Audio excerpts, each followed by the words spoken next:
Sejam todos bem-vindos ao canal Companheiros da Luz. Leitura do livro Evolução em Dois Mundos. Coleção A Vida no Mundo Espiritual, obra do Espírito André Luiz, por Chico Xavier e Valdo Vieira. Iniciemos então a leitura do capítulo 17. Mediunidade e Corpo Espiritual. 1. Aura Humana.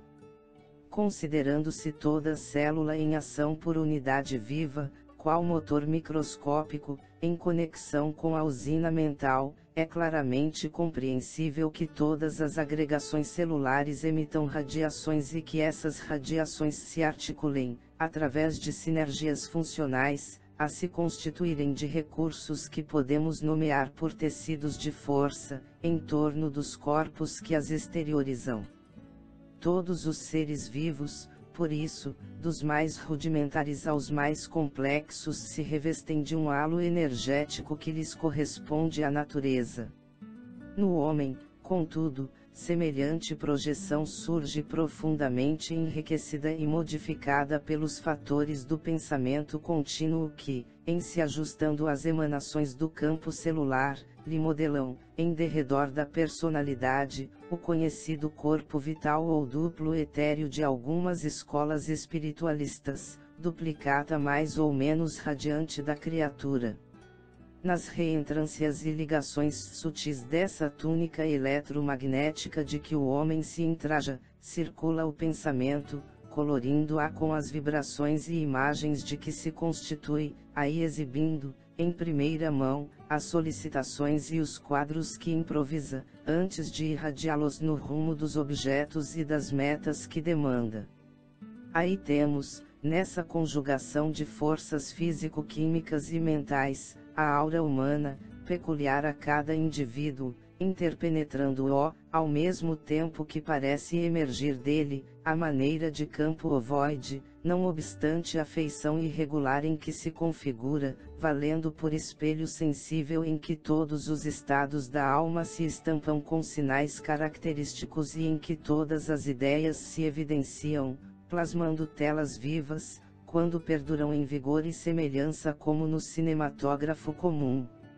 Fotosfera psíquica, entretecida em elementos dinâmicos, atende à cromática variada, segundo a onda mental que emitimos, retratando-nos todos os pensamentos em cores e imagens que nos respondem aos objetivos e escolhas, enobrecedores ou deprimentes.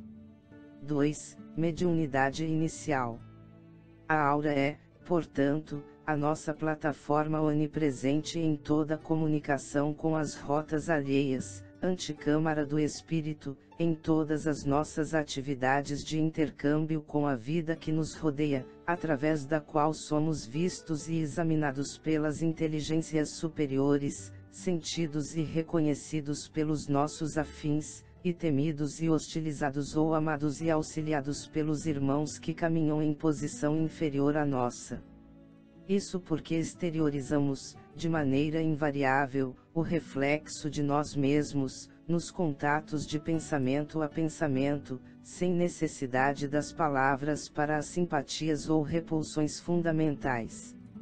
É por essa couraça vibratória, espécie de carapaça fluídica, em que cada consciência constrói o seu ninho ideal, que começaram todos os serviços da mediunidade na Terra, considerando-se a mediunidade como atributo do homem encarnado para corresponder-se com os homens liberados do corpo físico. Essa obra de permuta, no entanto, foi iniciada no mundo sem qualquer direção consciente, porque, pela natural apresentação da própria aura, os homens melhores atraíram para si os espíritos humanos melhorados, cujo coração generoso se voltava, compadecido, para a esfera terrena, auxiliando os companheiros da retaguarda, e os homens rebeldes à lei divina aliciaram a companhia de entidades da mesma classe, transformando-se em pontos de contato entre o bem e o mal ou entre a luz e a sombra que se digladiam na própria terra. Pelas ondas de pensamento a se enovelarem umas sobre as outras, segundo a combinação de frequência e trajeto, natureza e objetivo, encontrarão-se as mentes semelhantes entre si, formando núcleos de progresso em que homens nobres assimilaram as correntes mentais dos espíritos superiores, para gerar trabalho edificante e educativo, ou originando processos vários de simbiose em que almas estacionárias se enquistarão mutuamente, desafiando em vão os imperativos da evolução e estabelecendo obsessões lamentáveis, a se elastecerem sempre novas, nas teias do crime ou na etiologia complexa das enfermidades mentais. A intuição foi, por esse motivo, o sistema inicial de intercâmbio, facilitando a comunhão das criaturas, mesmo à distância, para transfundi-las no trabalho sutil da telementação, nesse ou naquele domínio do sentimento e da ideia, por intermédio de remoinhos mensuráveis de força mental, assim como na atualidade o remoinho eletrônico infunde em aparelhos especiais a voz ou a figura de pessoas ausentes, em comunicação recíproca na radiotelefonia e na televisão. 3. Sono e desprendimento.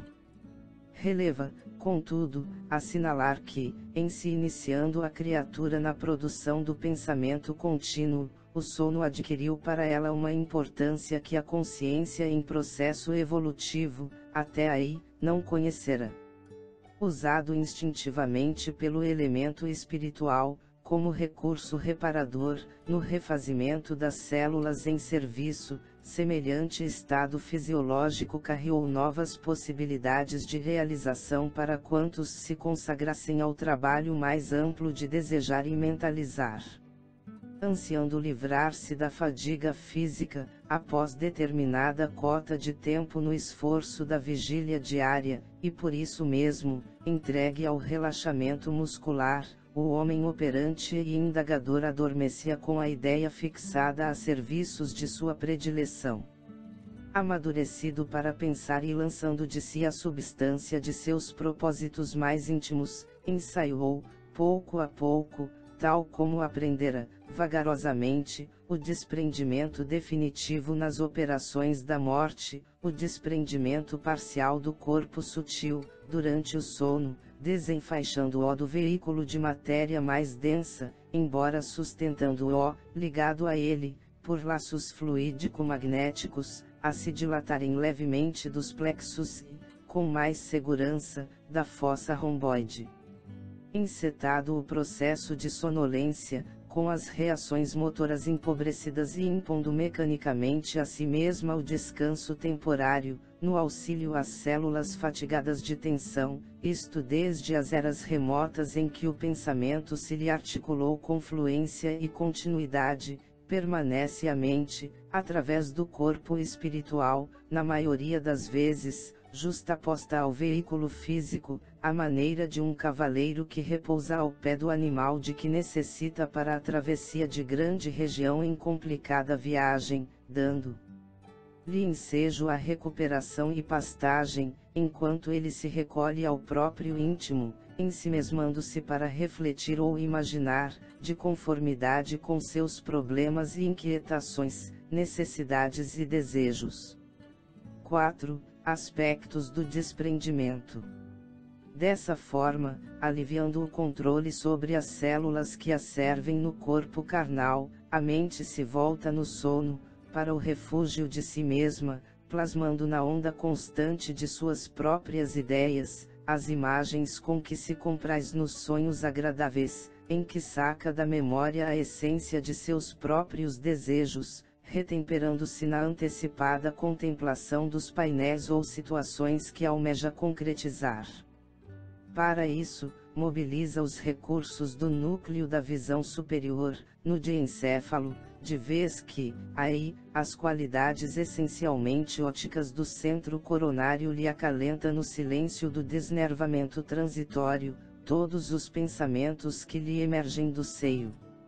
Noutras ocasiões, no mesmo estado de insulamento, recolhe, no curso do sono, os resultados de seus próprios excessos, padecendo a inquietação das vísceras ou dos nervos injuriados pela sua rendição à licenciosidade, quando não seja o asfixiante pesar do remorso por faltas cometidas, cujos reflexos absorvem do arquivo em que se lhe amontoam as próprias lembranças.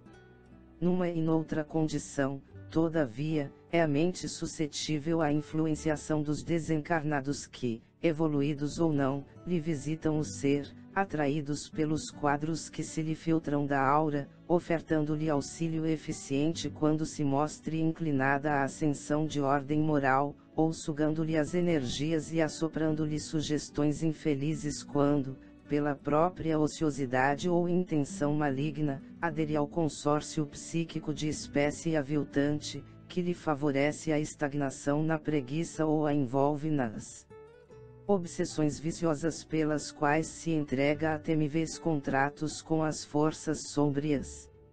Mas dessa posição de espectador à função de agente existe apenas um passo. O pensamento contínuo, em fluxo insopitável, desloca-lhe a organização celular perispiritual, à maneira do córrego que em sua passagem desarticula da gleba em que desliza todo um rosário de seixos. E assim como os seixos soltos seguem a direção da corrente, lapidando-se no curso dos dias, o corpo espiritual acompanha, de início, o impulso da corrente mental que por ele extravasa, conscienciando-se muito vagarosamente no sono, que lhe propicia meia libertação. 5. Mediunidade espontânea. Nessa fase primária de novo desenvolvimento, encontra-se, como é natural, ao pé dos objetos que lhe tomam o interesse. É assim que o lavrador, no repouso físico, retorna, em corpo espiritual, ao campo em que semeia, entrando em contato com as entidades que amparam a natureza. O caçador volta para a floresta, o escultor regressa, frequentemente, no sono, ao bloco de mármore de que aspira a desentranhar a obra-prima, o ceareiro do bem volve à leira de serviço em que se lhe desdobra a virtude, e o culpado torna ao local do crime, cada qual recebendo de espíritos afins os estímulos elevados ou degradantes de que se fazem merecedores. Consolidadas semelhantes relações com o plano espiritual, por intermédio da hipnose comum, começaram na Terra os movimentos da mediunidade espontânea, porquanto os encarnados que demonstrassem capacidades mediúnicas mais evidentes, pela comunhão menos estreita entre as células do corpo físico e do corpo espiritual, em certas regiões do campo somático, passaram das observações durante o sono às observações da vigília, a princípio fragmentárias, mas acentuáveis com o tempo, conforme os graus de cultura a que fossem expostos.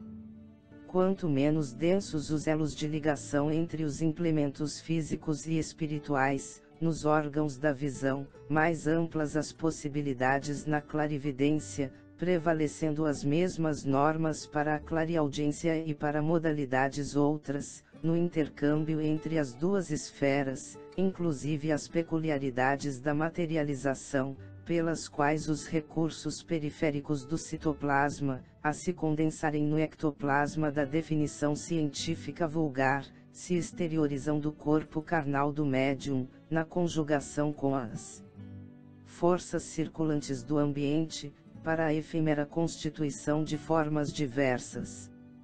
Desde então, iniciou-se o correio entre o plano físico e o plano extrafísico, mas, porque a ignorância embotasse ainda a mente humana, os médiuns primitivos nada mais puderam realizar que a fascinação recíproca, ou magia elementar, em que os desencarnados igualmente inferiores eram aproveitados, por via hipnótica, na execução de atividades materialonas, sem qualquer alicerce na sublimação pessoal.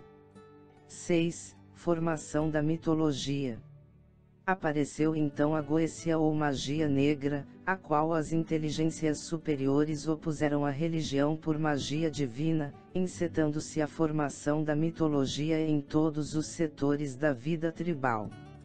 Numes familiares, interessados em favorecer as tarefas edificantes para levantar a vida humana a nível mais nobre, foram categorizadas à conta de deuses, em diversas faixas da natureza, e, realmente, através dos instrumentos humanos mobilizáveis, esses gênios tutelares incentivarão, por todas as formas possíveis, o progresso da agricultura e do pastoreio, das indústrias e das artes.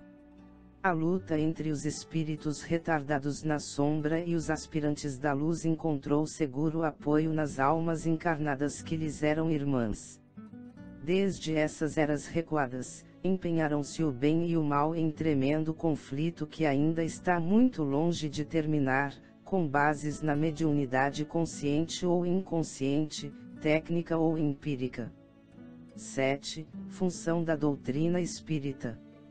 Forçoso reconhecer, todavia, que a mediunidade, na essência, quanto à energia elétrica em si mesma, nada tem a ver com os princípios morais que regem os problemas do destino e do ser. Dela podem dispor, pela espontaneidade com que se evidencia, sábios e ignorantes, justos e injustos, expressando-se-lhe, desse modo, a necessidade de condução reta, quanto a força elétrica exige disciplina a fim de auxiliar. Esse é o motivo por que os orientadores do progresso sustentam a doutrina espírita na atualidade do mundo, por chama divina, cristianizando fenômenos e objetivos, caracteres e faculdades, para que o Evangelho de Jesus seja de fato incorporado às relações humanas. Como nas intervenções cirúrgicas em que tecidos são transplantados com êxito para a melhoria das condições orgânicas, é indispensável nos atenhamos ao impositivo das operações mediúnicas pelas quais se efetuem proveitosas enxertias psíquicas, com vistas à difusão do conhecimento superior. 8. Mediunidade e vida. Eminentes fisiologistas e pesquisadores de laboratório procuraram fixar mediunidades e médiuns a nomenclaturas e conceitos da ciência metapsíquica. Entretanto, o problema, como todos os problemas humanos, é mais profundo, porque a mediunidade jaz adstrita à própria vida, não existindo, por isso mesmo, dois médiuns iguais, não obstante a semelhança no campo das impressões. Por outro lado, espiritualistas distintos julgam-se no direito de hostilizar-lhe os serviços e impedir-lhe a eclosão, encarecendo-lhe os supostos perigos, como se eles próprios, mentalizando os argumentos que avocam, não estivessem assimilando, por via mediúnica, as correntes mentais intuitivas, contendo interpretações particulares das inteligências desencarnadas que os assistem. A mediunidade, no entanto, é faculdade inerente à própria vida e, com todas as suas deficiências e grandezas, acertos e desacertos, é qual o dom da visão comum, peculiar a todas as criaturas, responsável por tantas glórias e tantos infortúnios na terra. Ninguém se lembrará, contudo, de suprimir os olhos, porque milhões de pessoas, à face de circunstâncias imponderáveis da evolução, deles se tenham valido para perseguir e matar nas guerras de terror e destruição. Urge iluminá-los, orientá-los e esclarecê-los. Também a mediunidade não requisitará desenvolvimento indiscriminado, mas sim, antes de tudo, aprimoramento da personalidade mediúnica e nobreza de fins, para que o corpo espiritual, modelando o corpo físico e sustentando-o, possa igualmente erigir-se em filtro leal das esferas superiores, facilitando a ascensão da humanidade aos domínios da luz. André Luiz. Uberaba, 26 de março de 1958. Chegamos ao final deste capítulo. Não percam o próximo de número 18. Sexo e corpo espiritual.